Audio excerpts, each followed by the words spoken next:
नमस्कार, आप देख रहे हैं नेशनल कवरेज, जो कहेंगे सच कहेंगे। और मैं हूं प्रतिमा पांडे। और अब सीधा रुख करते हैं आज की बड़ी खबरों की तरफ। गाजीपुर में कटारिया बवाल को लेकर समाजवादी पार्टी सपा के विधायक ओम प्रकाश सिंह ने बड़ा बयान दिया है। उन्होंने कहा कि इस पूरी घटना की जड़ में करंडा थाना की पुलिस है। विधायक सिंह ने आरोप लगाया कि पुलिस ने सपा के प्रतिनिधि मंडल और समर्थकों पर जुल्म किया। उनके अनुसार यह पूरा मामला पुलिस प्रशासन की लापरवाही का नतीजा है।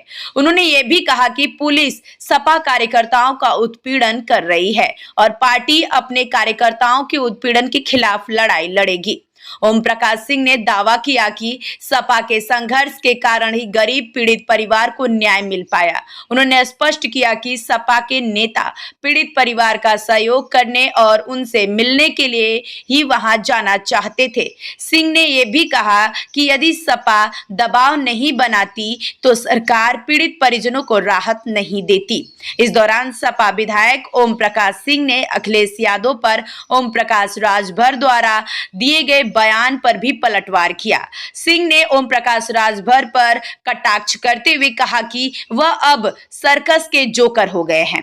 उन्होंने राजभर की विश्वसनीयता पर सवाल उठाते हुए कहा कि वह क्या बोलते हैं और अपनी बातों पर कितने अडिग रहते हैं, यह स्पष्ट नहीं है। सिंह ने राजभर के व्यवहार का कारण उनकी गलत संगत को बताया। ओम प्रकाश सिंह गाजीपुर की जमनिया सीट से सपा के विधायक है। खुद नहीं मालूम, जिस विभाग के मंत्री हो उसका तो काम नहीं कर पा रहा। अब लगे अखिलेश जी जिसके साथ स्वयं चुनाव लड़े हैं, इन लोगों ने डॉक्टर बोला था कि चले जाइए लड़ने,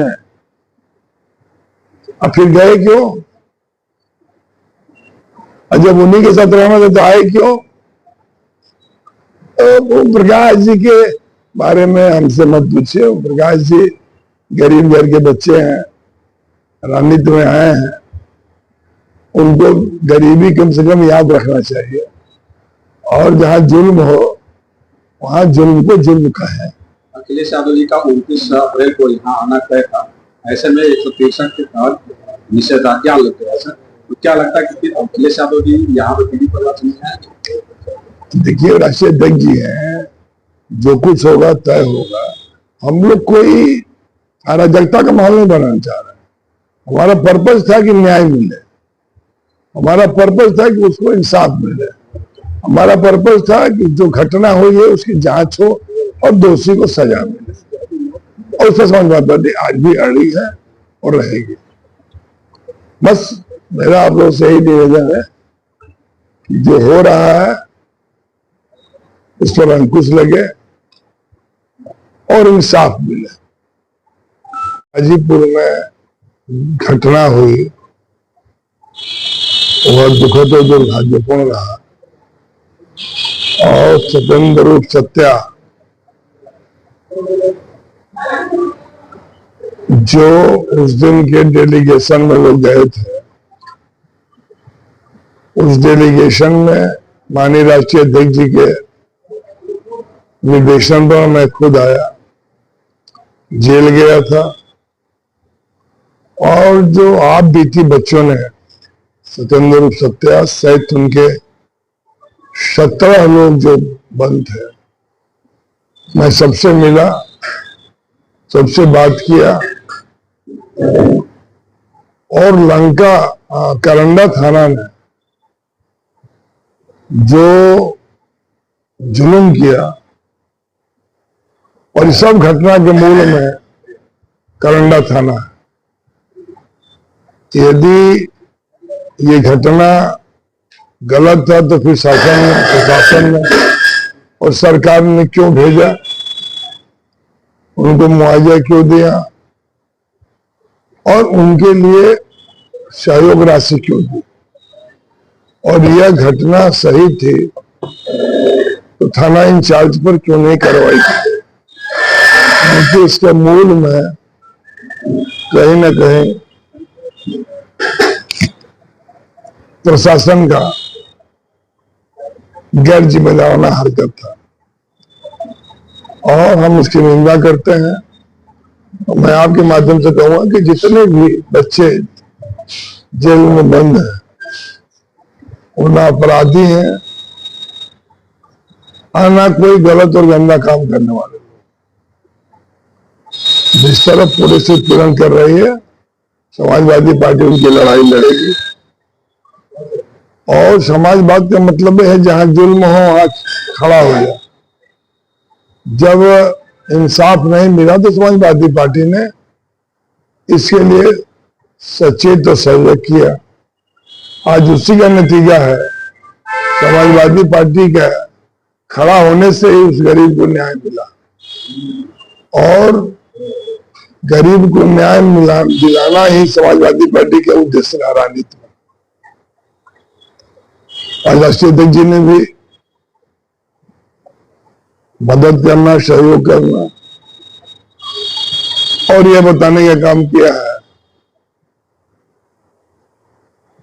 कि समाजवादी पार्टी हमेशा जुल्म के खिलाफ लड़ने का काम किया है। जहां कोई वंचित हो, पिछड़ा हो, गरीब हो, असहाय हो, बेबस हो, लाचार हो, जिसका न कोई अपना हो न सपना हो, उसके लिए कोई लड़ सकता है तो समाजवादी पार्टी, और उसका नतीजा आप देख सकते हैं। और मैंने सत्या से खुद बात किया। करंडा थाना ने जो निर्मम और गंदा और घटिया काम, सत्या एक छात्र नेता है, उसमें कोई अपराधी मुकदमा नहीं, संघर्षशील लड़का है, ना ठेकेदार है, ना कोई गंदा काम करता है, और सही बात कह दिया। वो आया था, उसका एक भी फुटेज में आप बता दें कि कोई सत्या ने कोई गलत और गंदा काम किया, तो मैं प्रशासन से जरूर मांग करूंगा। सबसे पहले तो करंडा इंचार्ज को हाजिर करें, और इसके बाद उस केस की जांच कराया जाए जिस केस की थाना में तहरीर देकर एफआईआर हुआ। एफआईआर दर्ज हुई है कि आपके ट्विटर हैंडल से और कांग्रेस के ट्विटर हैंडल से अफवाह फैलाई जा रही है, इस संदर्भ में एक नई एफआईआर हुई। देखिए, सत्ता इनकी है, न्याय भी यही दिला रहे हैं, हर कुछ इन्हीं के पास है, तो जो चाहे सो कर ले। ये तो अभी हम आपसे बात कर रहे हैं, हमें तो गिरफ्तार कर लें। समाजवादी पार्टी अखिलेश जी के हम मिलने जा रहे हैं तो आप धारा लागू कर दिए, 163 बीएनएस के लागू कर दिए। तो आज विपक्ष की एक मजबूत चेहरा है माननीय अखिलेश यादव, और जब ये मजबूत चेहरा है और ये कह रहे कि मैं आऊंगा, तो इसका इंतजाम सरकार को करना, शासन प्रशासन को करना चाहिए। अखिलेश यादव जी आज प्रेस कॉन्फ्रेंस के लखनऊ में बोले हैं कि 29 को जो उनका कार्यक्रम है, बोले कि कल 28 तारीख को 4 सदस्यीय दल पीड़ित परिवार से मिलने जाएगा। तो क्या लगता है, तो राष्ट्रीय अध्यक्ष निर्देश से मिलना चाहिए, मिलने देने का। डेमोक्रेसी में आप वार्तालाप, आज सब युद्ध के बाद आप ईरान, अमेरिका सब मजबूत देश हैं, वो भी वार्ता कर रहे हैं, वो भी मिल रहे हैं। जैसे इतनी पुलिसिया कार्रवाई के बाद मिलना क्यों चाहते हैं, सच जानना चाहते हैं? देखिए, उस आदमी पर कमजोर है, उसको इतना दबाव बना के उसको एक भय के वातावरण में खड़ा किए। भय तो निकले, उसको ही तो समझ में आए कि कोई ना कोई मेरे साथ खड़ा है। मिलने के पीछे हम उसको सहयोग करना चाह रहे हैं, हम उसको न्याय दिलाना चाह रहे हैं, उसको इस विश्वास जगाना चाह रहे हैं कि हम, कोई और हो या ना हो, समाजवादी पार्टी तुम्हारे साथ। सरकार को राजभर के माध्यम से भिजवा दी 5 लाख का चेक मतदान करके दी, इसके लिए अच्छी बात है। अच्छा, मेरा दबाव नहीं होता तो अपने आ गए थे का? यदि समाजवादी पार्टी इस पर दबाव नहीं बनाती तो उस गरीब को ये जिसका एफआईआर दर्ज हुआ ही नहीं, पहला एफआईआर, अब पहला तो पता कर लीजिए, जो उसने एफआईआर दर्ज किया था, पहला एफआईआर दर्ज ही नहीं हुआ, पहला एफआईआर दर्ज ही नहीं हुआ था। उसके बाद जब समाजवादी पार्टी ने इस पर वो हल्ला किया, कि अन्याय हो रहा है, तभी तो FIR दर्ज हुआ। तो मैं इसीलिए कह रहा हूं कि जो व्यवस्था है और जो होना चाहिए वो कहीं ना कहीं शासन प्रशासन नहीं कर रहा था, तभी समाजवादी पार्टी से चर्चा है कि अखिलेश यादव कह रहे हैं कि गुरिल्ला युद्ध के लिए कार्यकर्ता तैयार है। ये युद्ध के लिए अब हम सड़क चट्टी चौराहे के लोकतंत्र में नहीं गरम करेंगे। हम बात नहीं करें तो हम ढेला फेंकने थोड़ी राजनीति में। हमको नहीं लगता है कि ऐसा कोई बयान दिया गया होगा।